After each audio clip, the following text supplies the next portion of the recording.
দুর্ভাগ্য আমি যখন এমপি হলাম 2001 সালে মন্ত্রী হলাম, উনি তখন এমপি হলে নিয়ে আসেন। এমন কোনো দিন নাই উনি আমার সচিবালয়ে যাননি।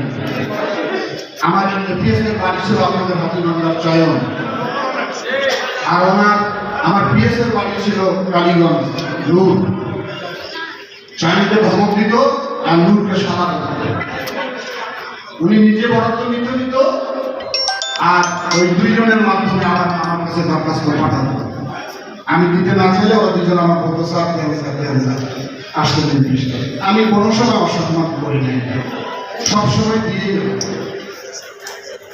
দিয়ে আরেকদিন বললেন যে বরাদ্দ তো জাতীয় স্কুল কলেজ মাদ্রাসা আমার জন্য সেভাবে সবাই করতে চাই না। মোশাররফ ভাইরা সাক্ষী, কি ব্যবস্থা আমার জন্য করেছি উনি জানেন, উপরওয়ালা জানেন, মোশাররফ ভাই জানেন। তা আমি একদিন ওরা বললাম যে এত বরাদ্দ দিচ্ছেন, আপনার উপজেলা আমি যেতে চাই।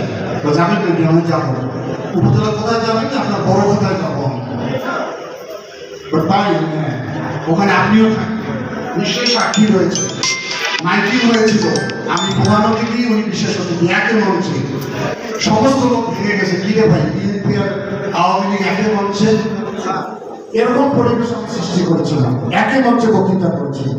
আলোকিত লালমনিরহাট যতগুলো মিটিং ওই স্কুলের সভা হয়েছে প্রত্যেকটাতে ওনাকে আমি উপস্থিত করেছিলাম, বক্তৃতা দিয়ে দিয়েছি। এই লোক এমপি হয়ে আমার সাথে একদিন প্লেনে আসতে, আমি পাশের সিটে বসছি, একসঙ্গে 45 মিনিট একসঙ্গে বসেছিলাম। ভাই আমি যে একটা মানুষ, আমাকে চিনুক না চিনুক, পাশে কথা কথা বলে ভাই আপনি কোথায় যাবেন, বাড়ি কোথায়। 45 মিনিট একটা কথা আমার সঙ্গে বলে নেই।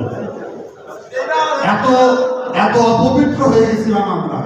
পক্ষান্তরে উনি বড় বাড়ি ঘুরির বাজারে গিয়ে যে অসভ্য ভাষা, অকথ্য ভাষায় আমার বাবা আমার সম্পর্কে গালিগালাজ করে এসেছিল, মতাশা মনে রাখেন। আমার ক্ষমতা ছিল আপনাকে ওখান থেকে বিতাড়িত করার, আমি তা করি না। জনগণের রোষানলে আজকে আপনার পরিণতি কি হয়েছে দেখেন। কেন করে আপনার কলেজ বড় কথা এমপিভুক্ত হয়নি, বড়বাড়ি কলেজ এমপিভুক্ত হয়েছিল। আপনি শেখ হাসিনাকে বলেছেন দুলুর বাবার নামে কলেজে আর একটা হয় না, বাংলাদেশের সমস্ত এমপিও বন্ধ করে দিয়েছিল, একটা মাত্র কলেজের কারণে। এই ক্ষমতা দাপুর অহংকার আপনি আপনার ছেলে ছাড়া আর আওয়ামী লীগে কেউ নেই যে ভাবনা আপনাকে কোথায় নিয়ে নামিয়েছে সেটা খবর রাখেন। আর একটা কথা বলি, লালমনিরহাট পাশে আমি ছিলাম প্রথম ছোট মন্ত্রী, তারপরে এখানে জিএম কাদের মন্ত্রী হয়েছে, বাণিজ্যিক মন্ত্রী, ফুল মন্ত্রী, তারপরে হয়েছে মোতার সাহেব, তারপরে হয়েছে কাজী নুরুজ্জামান সাহেব, লাগাতার মন্ত্রী ছিল, এক ক্যাবিনেটও ফাঁকা ছিল। লালমনিরহাটের মানুষের মাধ্যমে উন্নয়ন হয়েছে? নিজে মন্ত্রী, বেটা উপজেলা চেয়ারম্যান, বউ ভাই চেয়ারম্যান, ভাই হলে ইউনিয়নের চেয়ারম্যান, এই ছিল রাজত্ব।